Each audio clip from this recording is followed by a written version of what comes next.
Aujourd'hui, je vous parle un peu de tout ce qui s'est passé dans les derniers jours. J'ai vu le budget provincial qui s'est présenté. J'ai vu aujourd'hui Trudeau avoir l'air fou un petit peu. Donc, on va s'amuser un petit peu avec un podcast tout simplement pour s'amuser. Mon opinion, simplement, tout de suite après ceci.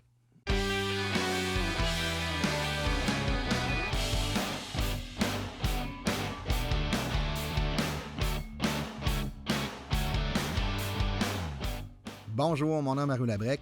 Je fais un petit podcast pour m'amuser, tout simplement, donner mon opinion sur plein de choses, plein de situations qu'il y a.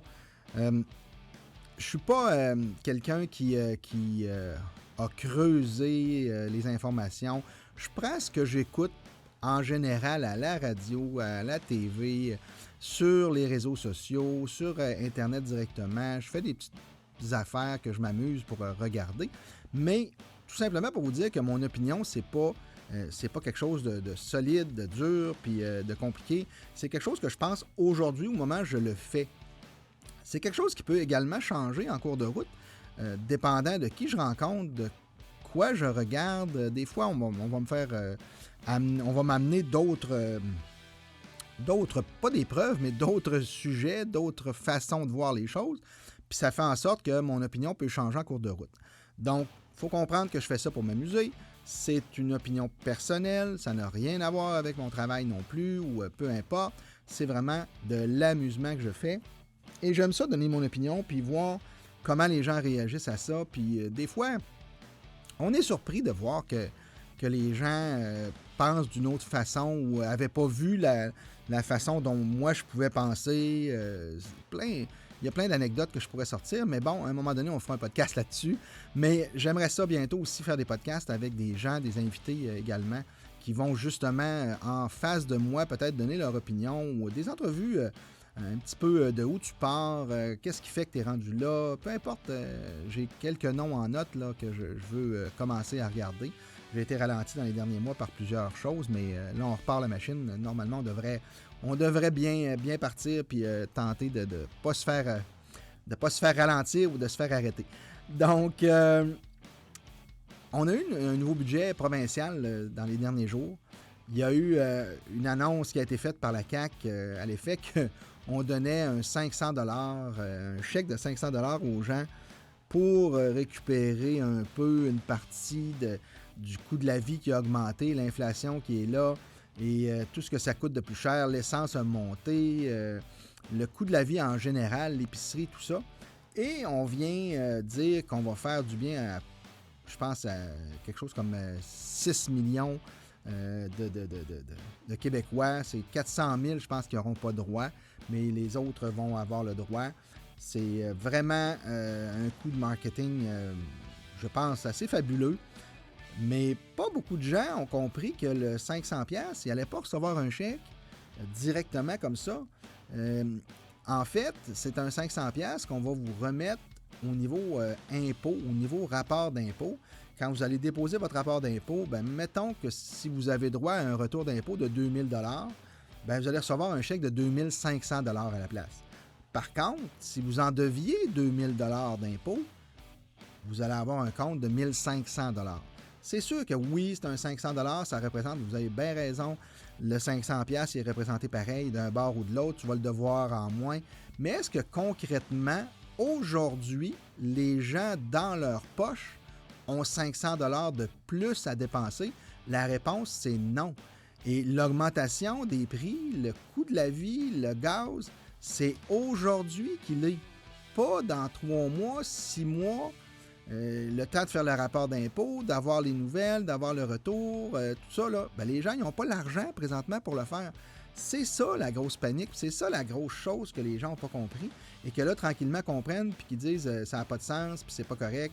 Puis il y en a qui ont pris le 500$ puis ils l'ont divisé par 365 jours. Je pense que ça fait une pièce et je me souviens plus comment par jour. C'est une farce, ça n'a pas de sens. Puis bon. Alors que de baisser les taxes sur l'essence, ça aurait pu faire un gros changement.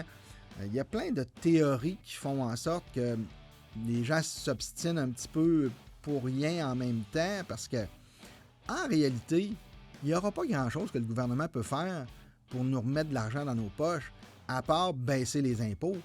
C'est à peu près la seule chose qu'il peut faire. Et là, il y a l'autre groupe qui dit moi, j'en paye pas d'impôts, j'ai de l'aide sociale ou je gagne pas assez cher. Fait que pour moi, ça change rien s'ils baissent les impôts. Effectivement, vous avez raison de l'autre côté aussi. Fait que c'est pour ça que je dis il n'y a pas de solution miracle, à part peut-être justement les gens un peu moins nantis, un peu l'aide sociale. Là, leur faire le cadeau de 500$, exemple, eux, carrément, mais pas au rapport d'impôt, eux autres, carrément, ça ferait du bien dans leur poche à eux autres d'obtenir un 500$. Est-ce que c'est bon d'obtenir un 500$ à quelqu'un qui est sur le BS puis qui va aller le boire? C'est peut-être pas la bonne solution. C'est peut-être une autre solution qui est envisageable pour eux autres. Mais il n'y aura pas de solution miracle à ça. L'inflation, elle est là, on est prêt avec, puis c'était prévisible. Là, les gens qui sont en finance avaient prévu ces choses-là depuis longtemps, que ça allait monter, puis c'est pas terminé non plus.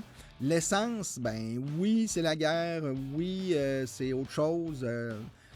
Les gens en profitent, je pense, un petit peu à tous les niveaux à ce niveau-là. Les producteurs de pétrole ont diminué leur cadence pour créer une rareté. La Russie, qui est boycottée au niveau international, fait en sorte qu'il y a moins de pétrole de disponible, les prix montent. Bon, il y a un paquet de monde d'intervenants là-dedans qui font en sorte que c'est comme ça. Qu'est-ce qu'on peut faire, nous autres? Puis qu'est-ce qu'on. Je vais vous dire franchement qu'on ne peut pas faire grand-chose, selon moi. Je pense qu'on le subit et on n'a pas le choix. Les gouvernements disent c'est une bonne chose que l'essence monte, ça va faire en sorte que les gens vont peut-être diminuer leur consommation d'essence. Ça ne tient pas de bout. Pour aller travailler, ça prend de l'essence, à moins que vous soyez en électricité. Et là encore, électrique, vous branchez l'auto à la maison, Hydro-Québec augmente ses tarifs aussi. Personne ne va pouvoir s'en sauver, alors que s'il y avait une place, justement, qu'on aurait pas mal plus mainmise pour réduire les coûts, c'est Hydro-Québec.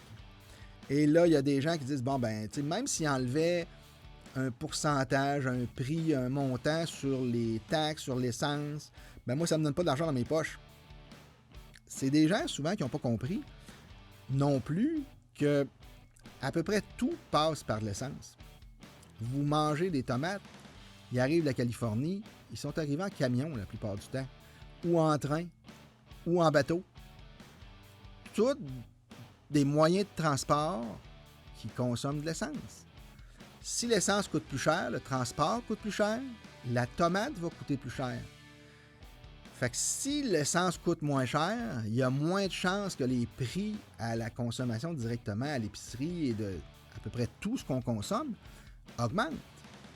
En augmentant le prix de l'essence, tout passe par l'essence. Ça n'arrive pas des nuages puis lancé comme ça. C'est transporté par des moyens qui prennent l'essence. On n'a pas le choix, c'est comme ça aujourd'hui.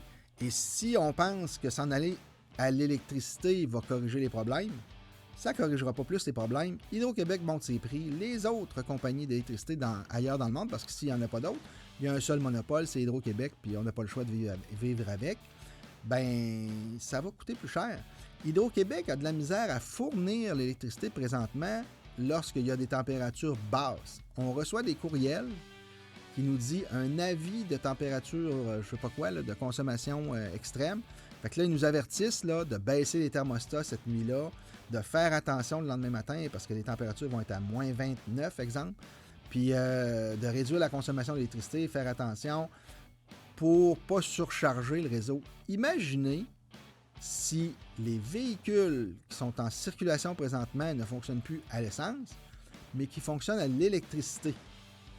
Tout le monde va avoir son et ses autos électriques de brancher à la maison, va manquer de courant automatiquement parce que Hydro, à l'heure qu'il est, n'est pas capable de fournir les maisons sans avertir de baisser la consommation parce qu'ils vont avoir des problèmes.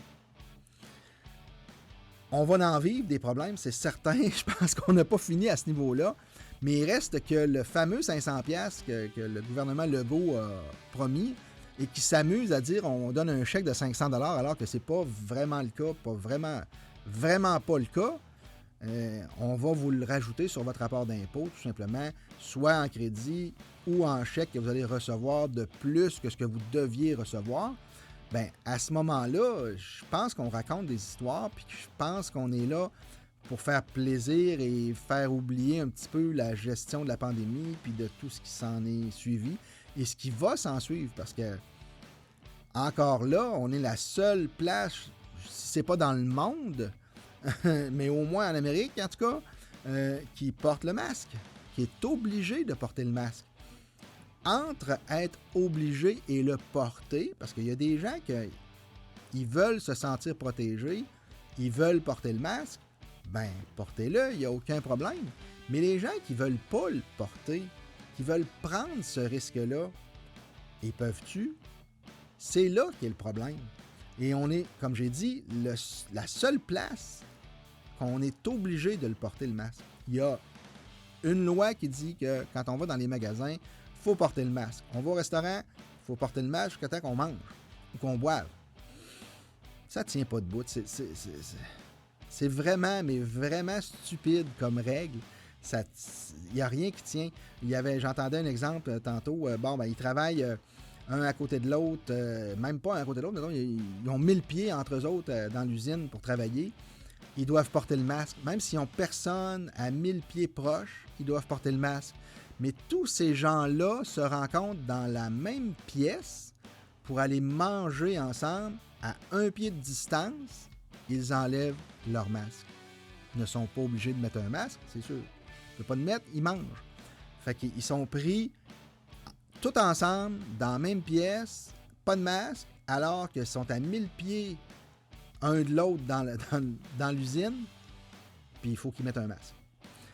C'est encore une question qui tient pas debout, qui a pas personne qui est capable de donner une réponse à ça, là, à part que de dire « Ah, on veut pas prendre de chance pour le système de santé ». Le système de santé, il est à problème. C'est clair, tout le monde le sait. Personne n'a rien fait depuis le début de la pandémie pour remettre le système de santé à sa place, de repartir la machine, de changer le système de santé, pas de le modifier, pas de le corriger, pas d'essayer de faire plus avec ce qu'on a là, pas de tenter de refaire ce qui n'est pas faisable. Ça fait je sais pas combien de gouvernements, de ministres qui tentent de faire des réformes du système de santé qui ne sont jamais capables d'arriver à bout. La solution, c'est d'arrêter tout ça et de reconstruire complètement le système de santé avec les gens sur le terrain, pas les gens dans les bureaux en haut, les sous-ministres et les hauts fonctionnaires. Ils ne sont pas sur le terrain, n'ont pas la bonne information, ils ont l'information biaisée, contrôlée par soit les gouvernements, par soit le syndicat, peu importe. C'est pas la solution. On l'a tenté à maintes et maintes reprises, puis on n'arrive pas à le corriger, le problème. Tant qu'il n'y aura pas personne qui va jeter tout ça à la poubelle, qui va dire on recommence le livre des instructions du système de santé, ils n'arriveront pas à corriger le problème. C'est clair, net et précis, puis c'est pas en mettant de l'argent de plus. Les gens sont pas heureux au travail. Rarement, vous allez entendre parler de quelqu'un qui dit hey, « moi, je suis bien au travail dans le système de la santé ». Fait que c'est vraiment quelque chose qui doit être corrigé à la base, pas en ajoutant des bonus, des montants, des primes quelconques et tout ça. Je pense pas que ça va être la solution. Puis les gens dans le système de santé le disent, eux autres même, pas les gens en haut qui le disent, les gens sur le terrain. C'est pas parce qu'ils vont gagner 10 000 de plus cette année qu'ils vont être plus heureux et que le système va marcher plus. Mais non, pas du tout. Le manque d'effectifs, c'est un problème. On le comprend. Tout le monde le comprend. C'est pas un trouble de le comprendre. Mais comment on fait pour le régler? Si l'argent n'a pas réglé le problème, c'est pas l'argent. C'est vraiment la structure du système, rendre les gens heureux au travail. Ils n'auront pas besoin de les obliger à faire du temps supplémentaire. Les gens qui vont vouloir le faire, le temps supplémentaire, vont le faire. Une autre solution au temps supplémentaire, c'est peut-être de diminuer, si ce n'est pas d'enlever l'impôt au niveau du temps supplémentaire. Imaginez si vous enlevez l'impôt sur le temps supplémentaire, il y a beaucoup, mais beaucoup de personnes qui vont être intéressées de continuer à travailler en temps supplémentaire. Parce que là, ça devient du net. S'ils sont payés 20$, 30$ de l'heure, à chaque heure supplémentaire qu'ils font, c'est 30$ de plus dans leur poche directement, pas 15 au lieu de 30. Ça va être 30. C'est la même chose pour les personnes âgées, les gens qui ont 65 ans et plus, qui vont lâcher le milieu du travail.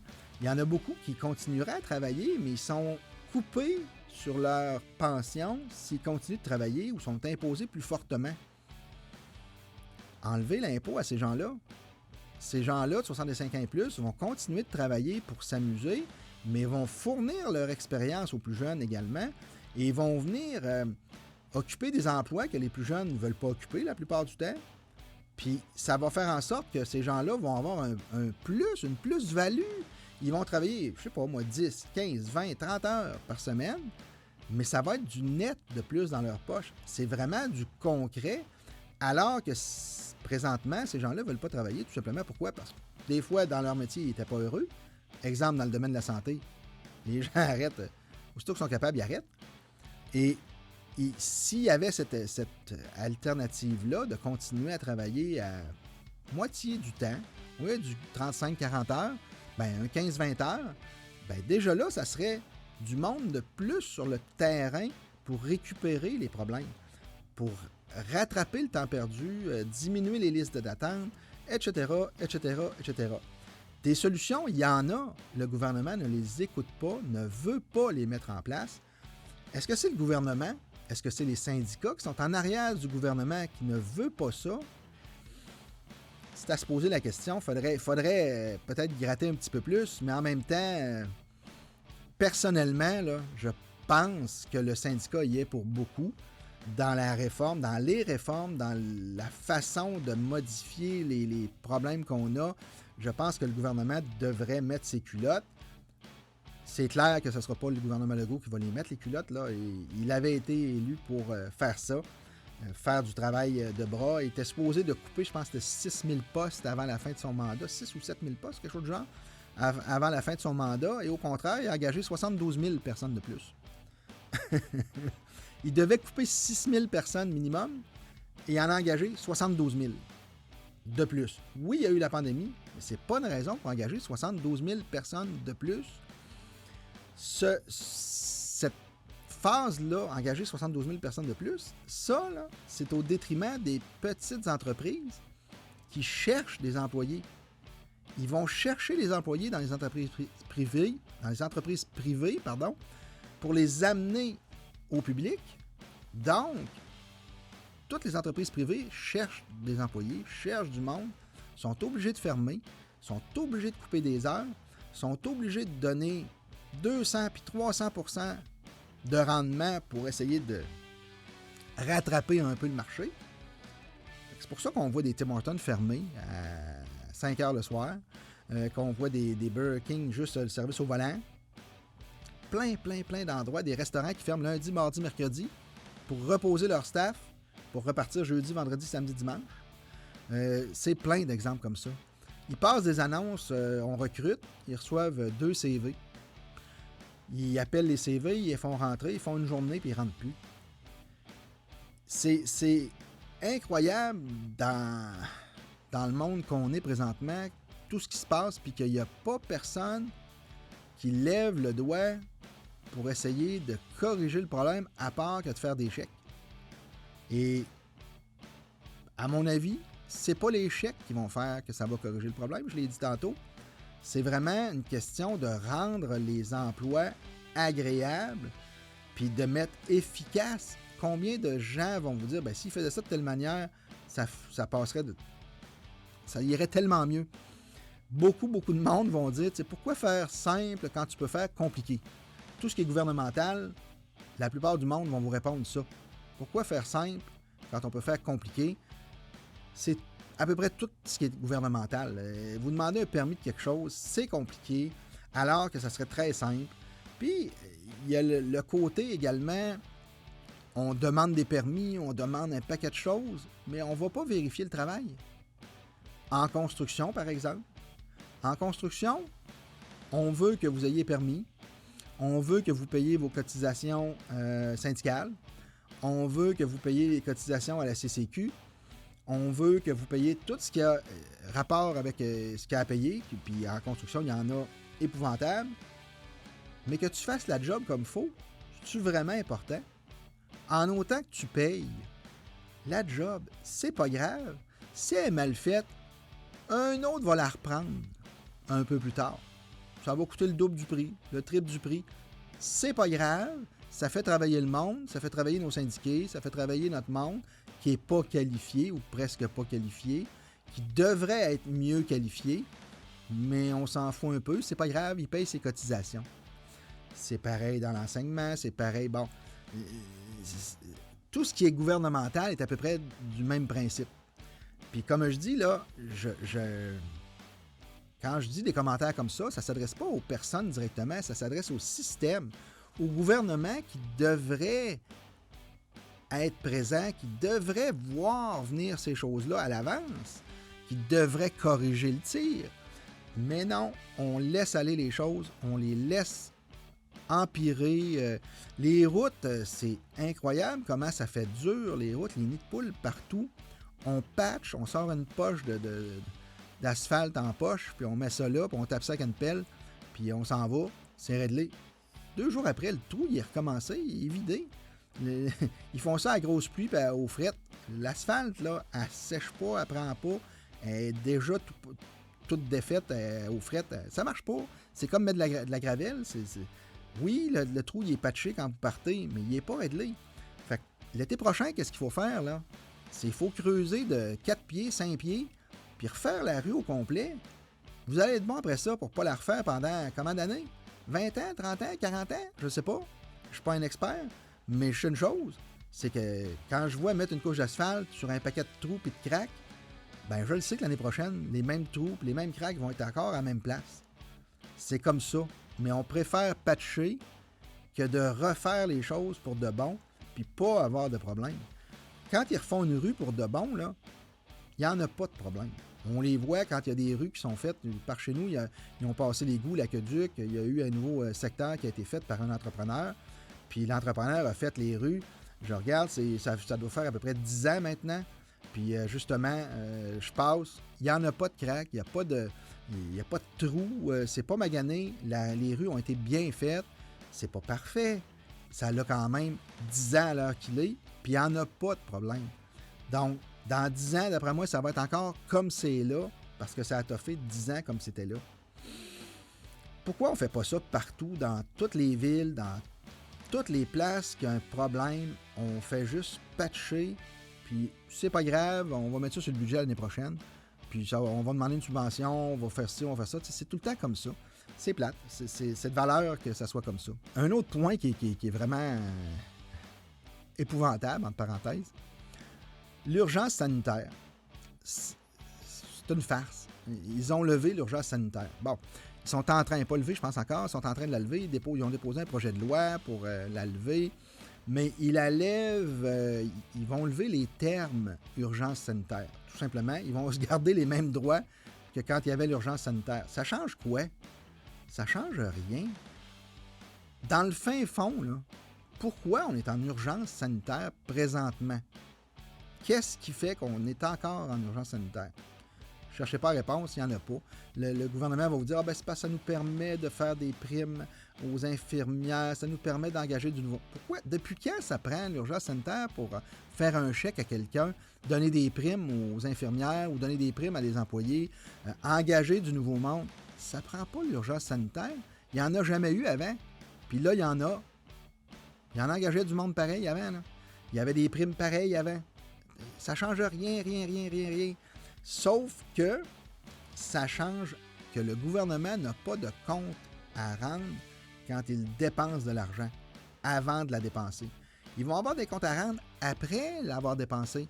Dans 3 mois, 6 mois, 1 an, ils vont se poser des questions. Mais déjà dépensé l'argent? Si l'élection à l'automne, la CAQ ne passe pas, c'est un autre gouvernement qui entre. Ils vont parler de la CAQ, ils vont sortir des choses, un paquet d'affaires. Puis, c'est fait. Ça va être fait. L'argent est dépensé, c'est terminé. on n'en parle plus, ben ça, c'est un problème. Il n'y aurait pas lieu d'avoir l'urgence sanitaire présentement, depuis un méchant bout d'ailleurs, mais le gouvernement s'entête à garder ça en vigueur. Pourquoi? Parce qu'ils n'ont pas de questions. Personne n'a le droit de poser des questions. Ils décident de gré à gré d'engager un contracteur qui est un chum. La job vaut 1,5 million ou les produits valent 1,5 million, c'est pas grave, on va te donner 2, nous autres. C'est pas important, l'important, c'est qu'il faut que tu le fasses. Bon, parfait. Le 500 000 de trop payé, il est où? On peut se poser des questions. Hein? Il y a peut-être, je sais pas, je lance ça comme ça, il y a peut-être un montant qui est allé à son chum qui l'a engagé. Il y a peut-être un montant qui est allé au fils du chum qui l'a engagé. Peut-être pas non plus. Mais on n'est pas en mesure de poser des questions.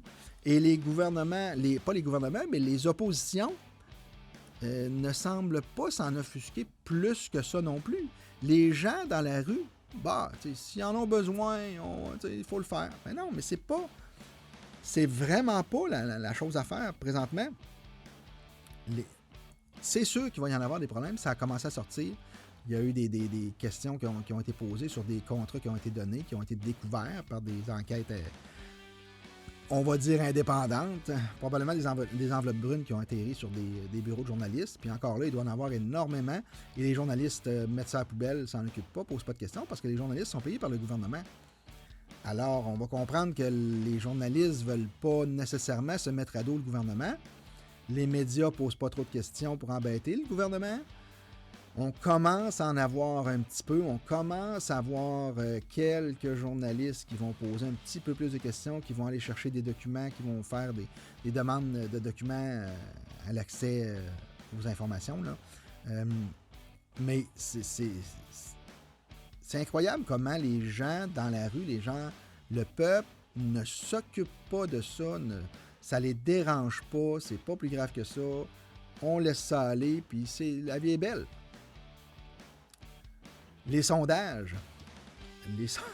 Les sondages. Il y en a un qui est sorti cette semaine qui met le Parti conservateur, Éric Duhem, en deuxième place derrière Legault. Donc le train s'en vient, on dirait. Et là, on commence à paniquer peut-être du côté de la CAQ. On commence à changer des politiques. On commence à trouver que les autres ont des bonnes idées. Pourquoi? Parce qu'on les copie. On va sortir des choses que exemple, le Duhem va sortir une façon de régler un problème en santé, exemple.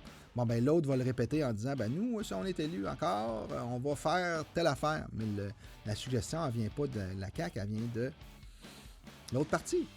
Je peux comprendre qu'on peut des fois avoir des idées, justement, dans un débat, mais je pense que ce qui va se produire, qui est dangereux, c'est que la question de l'ADQ qui s'était passée dans le temps, ça a été copié de la même façon. Fait que j'ai l'impression qu'on va répéter le même scénario pour la CAQ et le Parti conservateur du Québec. C'est plate parce que c'est peut-être le seul présentement qui pose des questions, qui pousse un petit peu, qui va sortir de la zone de confort le gouvernement présentement. Ben, il y a de plus en plus d'adeptes de ce parti-là. Il y a de plus en plus de gens qui font des dons au parti, qui sont membres du parti. Et je pense que ça commence à gratter dans le dos de certains politiciens qui sont déjà en place. Puis ils font des annonces là, à Québec. Bon, le tramway, les gens sont pas pour. Puis là, ils commencent à virer de bord un peu. Ils commencent à prendre le pouls du monde. Alors que avant ça, il n'était pas question. On s'en allait dans un tramway, puis ça finit là, puis la pelletée de terre. Puis moi, si la pelletée de terre se fait pas avant les élections, je démissionne, puis je mets mon siège en jeu. Puis j'ai bien hâte de voir ça. Mais les annonces qu'on a des derniers jours font en sorte que je suis pas sûr qu'il va y avoir une pelletée de terre avant les élections. Fait que ça se peut que ce ministre-là soit mal pris un peu, mais en même temps, personne ne va se souvenir de ça. Ça va glisser sur le dos, comme sur le dos d'un canard. C'est comme ça. Mais les sondages, quand même si le chiffre est peut-être pas réel, on le sait, les sondages, ça vaut ce que ça vaut, là, mais il reste qu'il faut regarder plus la tendance que le chiffre. Puis la tendance, elle est, oui, Legault demeure quand même en premier, mais commence à avoir une petite baisse au niveau des sondages, alors que Duhem remonte un peu, Les autres sont stagnants ou complètement disparus de la map. Je ne sais pas comment ça va se passer aux élections. Ça va être juste drôle de voir qui va l'emporter au final. Parce que les sondages, c'est des sondages, mais les élections, c'est des élections. Là. Il s'agit de voir qui va sortir pour voter. Parce que je pense que les élections sont gagnées souvent par les gens qui sortent voter, pas par le nombre de votes réels de la population que les gens auraient voté pour s'ils s'étaient présentés pour voter. Peut-être qu'ils devraient songer à une solution plus efficace au niveau des votes. Au lieu de faire sortir le monde voter, peut-être y aller par Internet, trouver une façon de faire le vote par Internet. Ça serait peut-être une bonne chose aussi. On aurait peut-être plus l'image. On pourrait faire les deux pour le fun. On pourrait faire sortir le monde voter et faire en même temps un vote par Internet pour voir les résultats. C'est tout semblable. Ça serait intéressant de voir ça. Ça serait peut-être même surprenant de voir ça. Si les gens avaient la facilité de voter, de ne pas avoir à se déplacer, de ne pas avoir à aller faire la file, de ne pas avoir à aller montrer ses papiers. Éviter tout ça, ben peut-être qu'on aurait un résultat assez différent au total, la soirée des élections. Même si c'était un projet pilote pour le fun, de juste savoir est-ce qu'on aurait plus de monde qui vote. Si on faisait ça comme ça, ben on serait peut-être surpris de voir ça. Je sais pas, mais en tout cas, les sondages font en sorte que Legault est obligé de bouger, de faire des choses, de changer peut-être de méthode. C'est juste une bonne chose pour tout le monde, je pense, d'essayer de changer les routines qui ne marchent pas, tout simplement. Qu'est-ce que je peux vous parler un peu de ça? Je vous ai parlé du budget, mais j'ai pas parlé de Trudeau. Trudeau s'est présenté, je pense, c'est-tu hier, soit ce matin ou hier, mais je pense que c'est hier, au Parlement européen pour parler de la guerre, puis il a fait un speech devant tout le monde là-bas pour dire hey, faut en faire plus pour nos amis ukrainiens, il faut les aider, la paix dans le monde. Bon, il a fait un grand speech. On a entendu parler vite de même du speech là, dans les nouvelles puis sur les réseaux sociaux. Mais il y a un bout qu'on n'a pas entendu parler. C'est il s'est fait replacer il s'est fait replacer pas mal par plusieurs ministres puis représentants de divers pays qui sont là-bas. Plusieurs se sont levés, ont fait des speeches. C'est facile à trouver sur Internet si vous allez fouiller un peu. Et ils ont traité Trudeau de pas bon au niveau, comment je dirais bien ça, de la démocratie, qu'il avait pilé, qu'il avait envoyé un cheval pilé sur une protestante dans la rue, qu'il avait bloqué les convois, qu'il avait bloqué des comptes de banque de familles qui n'avaient pas d'autres moyens pour payer leur épicerie, leurs dépenses pour survivre. Il s'est fait vraiment ramasser pour dire même qu'il devrait tout simplement se taire puis rester dans son coin. Il y en a une qui a dit carrément ça, que Trudeau, M. Trudeau, restez dans votre coin, venez pas nous faire la leçon ici. Là. Vous n'avez rien à donner comme leçon. Fait que ça a été assez un ramassage, mais nulle part vous avez cette information-là dans les médias présentement, aujourd'hui. Je ne sais pas si ça va sortir ce soir. J'ai hâte de voir, mais d'après moi, ça va passer dans le beurre complètement. Alors que les extraits sont disponibles, là, comme je les ai écoutés tantôt, juste avant de faire les podcasts que je fais là. Et c'est vraiment là méprisant les gens qui se sont levés devant lui, là. Pas dans une conférence de presse à l'autre bout du monde cachée, là. Non, il parle devant lui, il est présent dans la salle, il est présent là, il vient de faire son speech aux gens. Puis les ministres se lèvent de différents pays, puis dans leur langue, expliquent qu'ils sont contre Trudeau parce que lui, il n'a pas d'affaires là. Il n'a pas donné l'exemple de démocratie en faisant ce qu'il a fait aux camionneurs. Les camionneurs étaient là pour la paix, il n'avait rien brisé, il ne faisait rien, il faisait juste protester, il faisait juste manifester leur désaccord sans rien briser et qu'il les a rabroués par une loi spéciale. Bon, etc., etc. Et c'est vraiment mal passé au niveau international. Cette chose-là au niveau des camionneurs. Puis effectivement, j'étais en accord complètement. Les camionneurs ne faisaient rien de spécial à part que de manifester. et de dire qu'ils n'étaient pas d'accord, on les a poussés, on les a vraiment bavés. On a fait en sorte qu'on voulait quasiment que la foire pogne, que ça explose, parce qu'en faisant ça, c'était un peu de mettre de l'huile sur le feu. Et cette valeur, parce que la cause était bonne quand même, je pense, de donner leur opinion sur la question de la vaccination, d'être obligé de faire vacciner. Puis justement, dans les ministres, premiers ministres ou les intervenants là-bas en Europe, au Parlement européen, qui se sont levés, ils en ont parlé de ça, tu sais, un est vacciné, l'autre n'est pas vacciné, ben, il n'est pas vacciné, tu le tasses, il n'y a pas le choix, c'est comme ça, le gouvernement l'a décidé ainsi. Ils sont vraiment contre ça, et Trudeau a eu l'air fou énormément aujourd'hui là, avec cette intervention-là. Mais j'ai bien hâte de voir si on va en entendre parler dans les réseaux sociaux à grande échelle, là, TVA et Québécois et même Radio-Canada. Possiblement que je ne sais plus du nom du journaliste de Radio-Canada qui sort un peu de choses hors contexte, dans le sens où il ne suit pas la marche de tout le monde. Fait une bonne job en passant de donner peut-être qu'est-ce que les autres ne donnent pas comme information. Mais j'espère qu'il va en parler, j'espère que ça va sortir pour que les gens voient qu'à l'international, on est mal vu avec ces politiques-là, avec cette façon de faire-là de Trudeau. C'est peut-être pas la bonne façon. Là. Cette semaine, Trudeau qui s'associe avec le NPD pour faire en sorte qu'on ne pourra pas renverser le gouvernement à aller jusqu'à la fin de son mandat.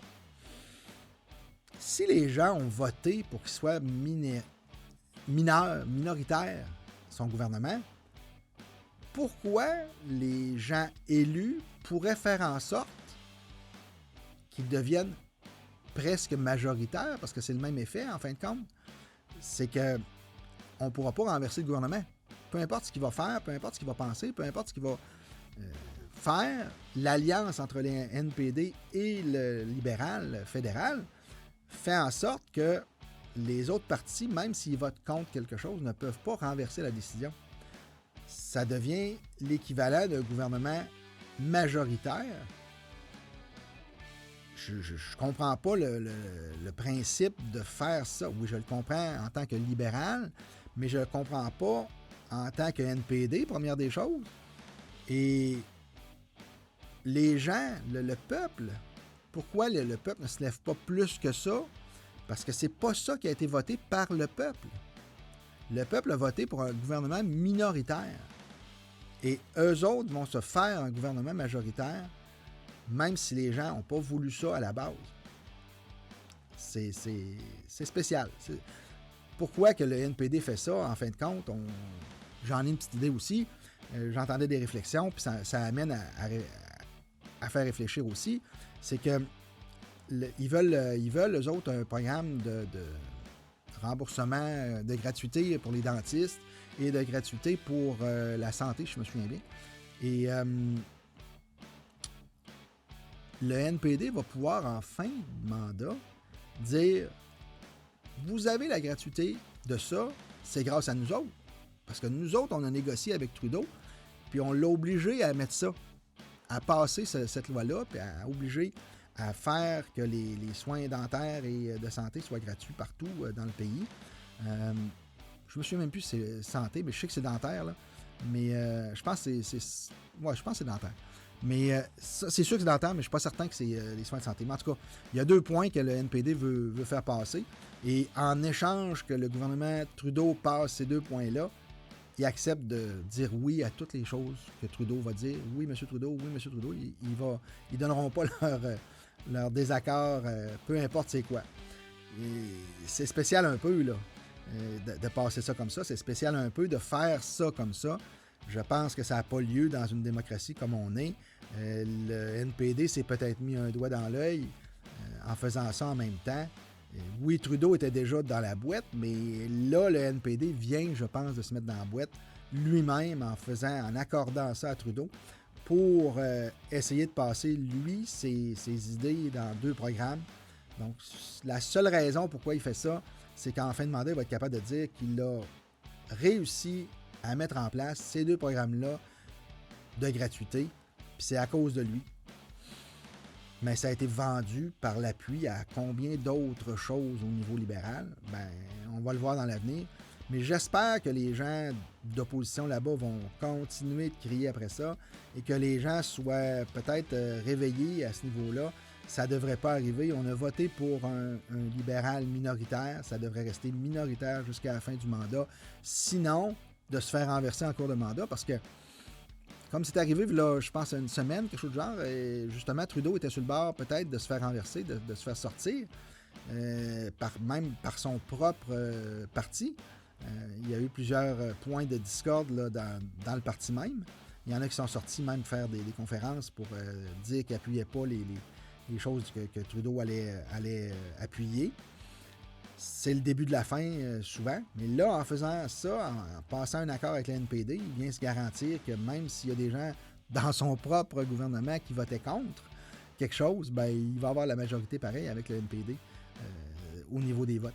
Fait que c'est spécial un peu là, de voir ça, mais c'est incroyable que les gens avalent ça sans rien dire. C'est comme... Tout le monde trouve ça normal, c'est beau. Ah, c'est pas grave. C'est pas plus grave que ça. C'est fait de même, puis ça va de même. Fait que c'est comme ça.